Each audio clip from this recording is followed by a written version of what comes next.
അപ്പോൾ പുള്ളി തമിഴിലും തെലുങ്കിലും ഒക്കെ അത്രയും സിനിമകൾ ചെയ്തിട്ടുണ്ട്.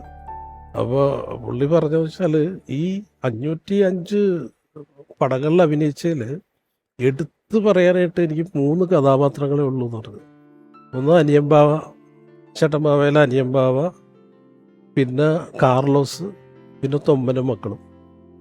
അതിലെനിക്ക് തോന്നിയത് പുള്ളിക്ക് മനസ്സുകൊണ്ട് ഏറ്റവും ഇഷ്ടപ്പെട്ടത് തൊമ്മനും മക്കളും ആണെന്നാണ് തോന്നിയത്. തൊമ്മനും മക്കളുടെ കഥാപാത്രമാണ് ഏതോ ഇന്റർവ്യൂവിൽ പറഞ്ഞിട്ടുണ്ട്, പറയുകയും ചെയ്തു. കാരണം ആ ക്യാരക്ടറിന് വേണ്ടിയിട്ട് ആദ്യം ഞങ്ങളുടെ ഉദ്ദേശിച്ച ഒരു ഗെറ്റപ്പ് വേറെ ആയിരുന്നു. മുടി വെട്ടി വല്ലാത്തൊരു പോലെ മുടി പല ടൈപ്പ് വെട്ടി. അവസാനം രായേട്ടൻ പറഞ്ഞു ഞങ്ങൾ മുട്ടയടിച്ചേക്കാൻ പറഞ്ഞു. മുട്ടയടിച്ച് ആ മീശയൊക്കെ വെച്ച് കഴിഞ്ഞപ്പോഴേക്കും ഒരു ഓമനത്തം വന്നു അല്ലേ. ആ തൊമ്മന് തൊമ്മൻ്റെ ഒരു കഥാപാത്രത്തിന് മൊത്തത്തിലൊരു കുസൃതി ഉണ്ടല്ലോ. പിന്നെ പെർഫോമൻസിന്റെ കാര്യത്തിൽ ഒന്നും പറയേണ്ട ആവശ്യമില്ല. ഇപ്പുറത്ത് മമ്മൂക്ക, ഇപ്പുറത്ത് ലാലേട്ടൻ. ടൈറ്റിൽ റോളാണല്ല തൊമ്മനും മക്കളിലെ തൊമ്മനാണ്.